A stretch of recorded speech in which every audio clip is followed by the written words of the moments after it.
forgiving, the act of moving on, to accept that people like you and me make mistakes. Forgiveness is a word that we all think we understand on the surface, but it becomes a lot more complicated the closer you look at it. We all must have experienced a point in our lives where we unknowingly hurt the people close to us. And when we're on the receiving point of this spectrum, it can be so hard to forgive another person because we innately hate being exploited by others. For this project, I wanted to identify the issues when it comes to forgiving, how to understand that person's past experiences, to accept what's happened, and more importantly, how to rebuild that trust back again. My main focus for this project is, can people really be forgiven? Oh, and P.S., there might be some spoilers for the examples I'm going to use.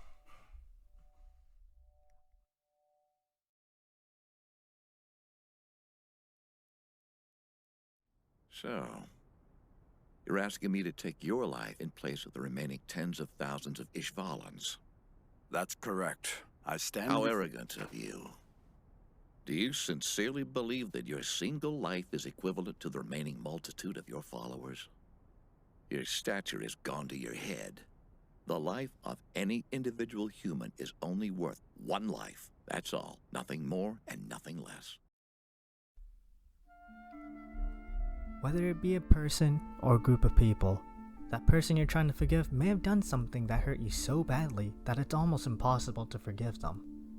Without going into too much detail, Fullmetal Alchemist Brotherhood is about two boys, Edward and Alphonse Elric, who are trying to get their bodies back after a failed attempt to resurrect their mother by using a supernatural force called alchemy.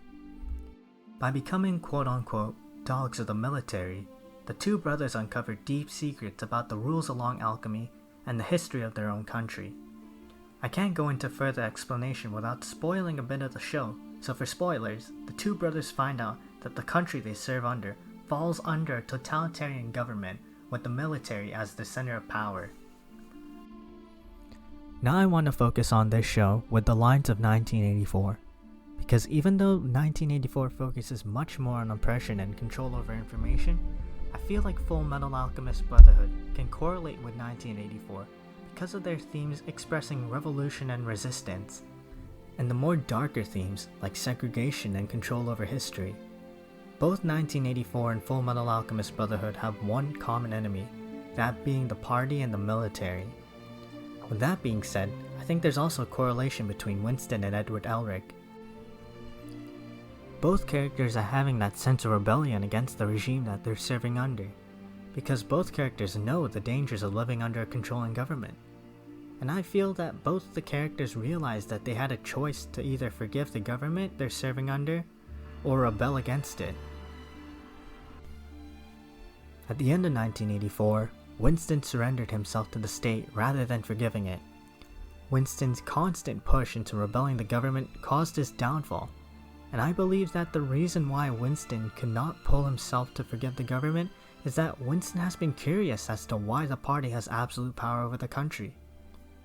Winston would commit crimes constantly throughout the novel, like when he wrote "Down with Big Brother" on his notebook, and when he showed love to Julia. Even though Winston knows that he will eventually get caught, he still attempts to rebel against the government. I think that alone shows why Winston can never forgive the government and why forgiveness as a whole is so hard to comprehend, because of its nature to be subjected by a person's experiences.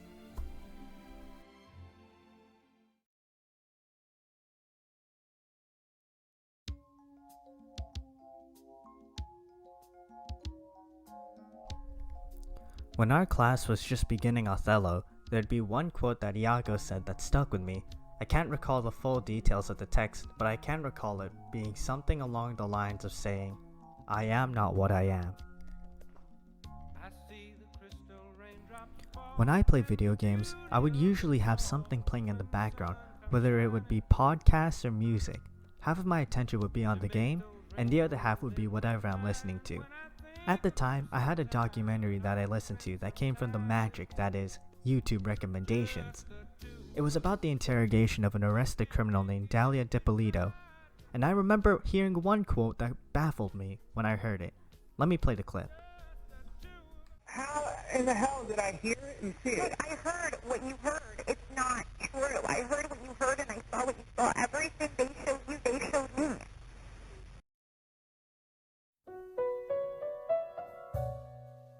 For some context, Dalia Dippolito is a loving wife to her husband, who constantly shows affection to him.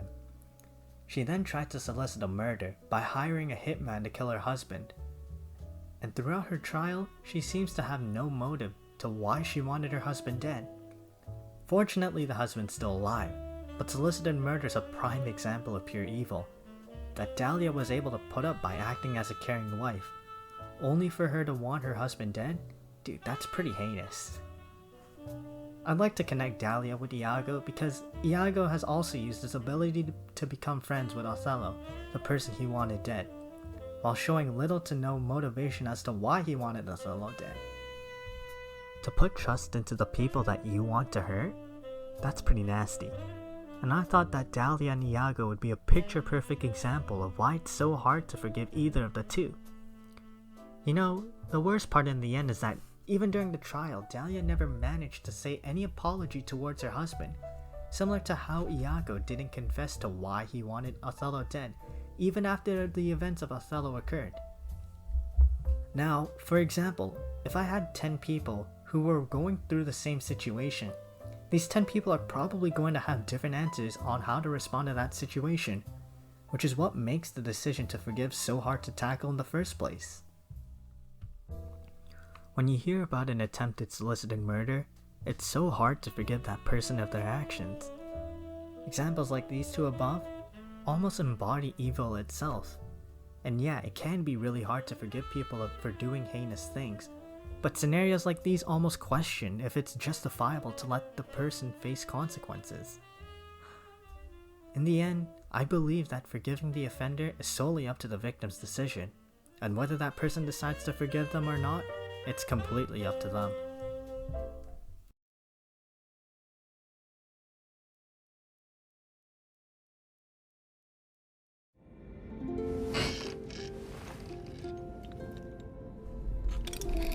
Shousa, 生きていいのですか？自由になりなさい。武器として人を殺めてきた私がそれでいいのですか？私は誰かのいつかきっと奪ったのではないのですか？そしてその人たちにも愛する相手がいたのではないですか？燃えていません。燃えています。燃えていません。燃えています。自分がしてきたことでどんどん体に火がついて燃え上がっています。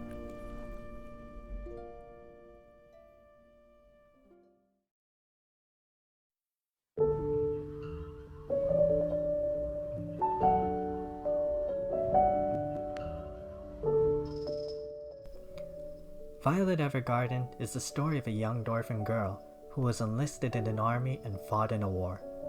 By experiencing the tragic events of war itself, Violet has a hard time trying to reconnect back into society after the war itself ends. Once the war ends, Violet attempts to rehabilitate herself by writing letters using typewriters as a way to connect with the people around her. I want to make the connection here with Rorschach, because I feel like both characters express a hollow shell of a personality because of their past experiences.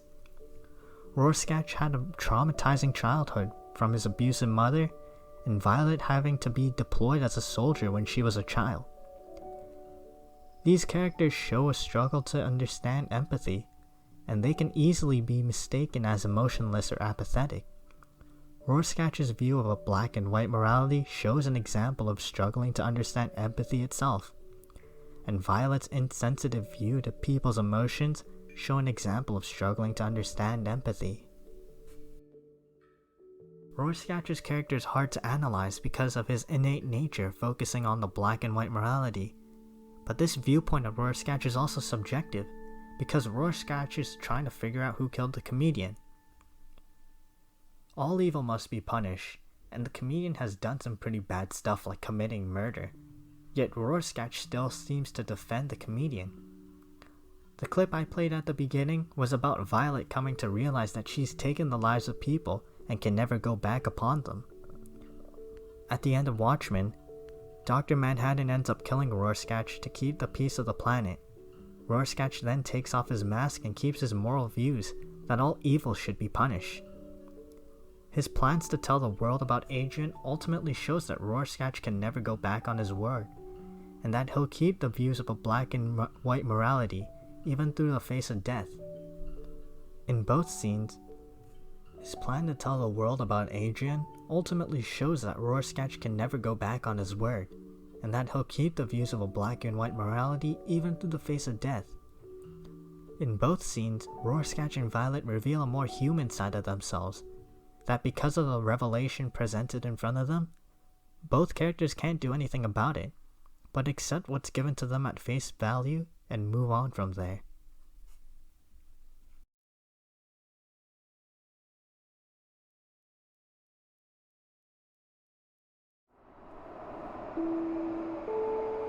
The next train to arrive on the inbound platform is for Waterfront.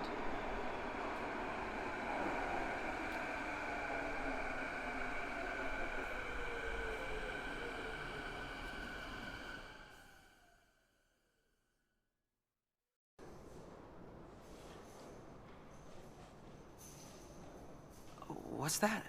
How do I know? Sign language? From a class. Here you go. It's yours. I don't even know if you ever wanted to see this again.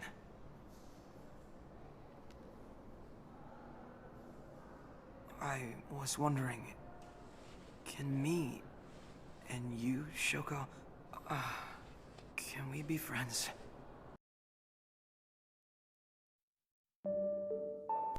It can be very hard to forgive, especially if you can't understand the person you're trying to forgive in the first place.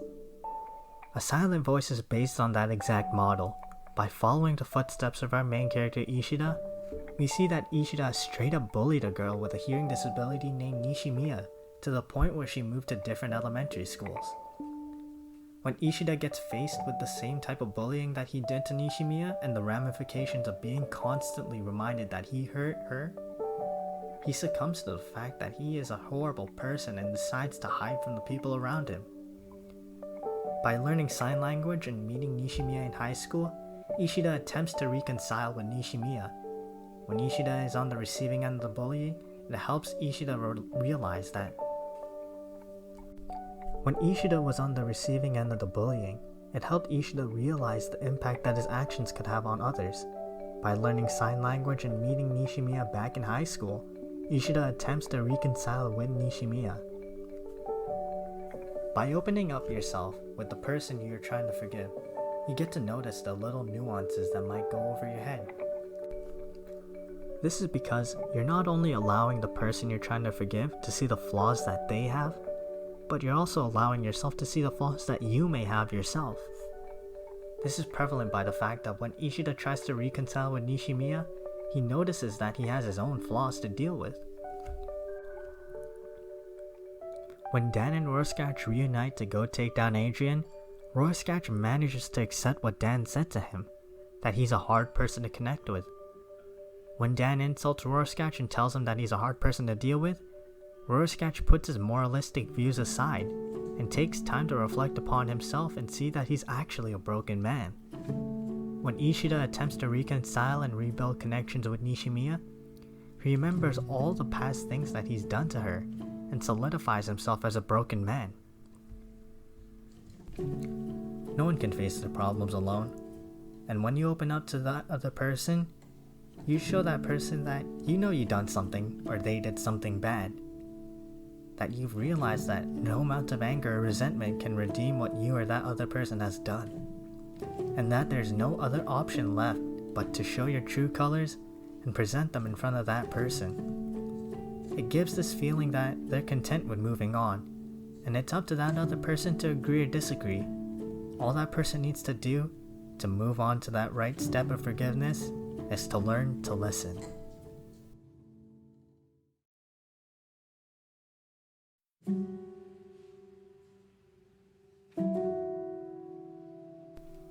I think forgiveness in its entirety is completely subjective. Forgiveness is based on personal feelings, past experiences, and opinions. We all struggle, we all make mistakes. But it's how we deal with these mistakes and own up to these mistakes that define who we are. To forgive is to show that you've accepted what's happened. To forgive is to know that whoever you're trying to forgive, you already accepted that they've done something irredeemable, and that you've taken into factor why that innate feeling of forgiving is so hard to deal with. That you've looked upon that person's experiences and your experiences, and understand how they turned up the way that they are. That if you're willing to accept that person and accept yourself, then people can truly be forgiven.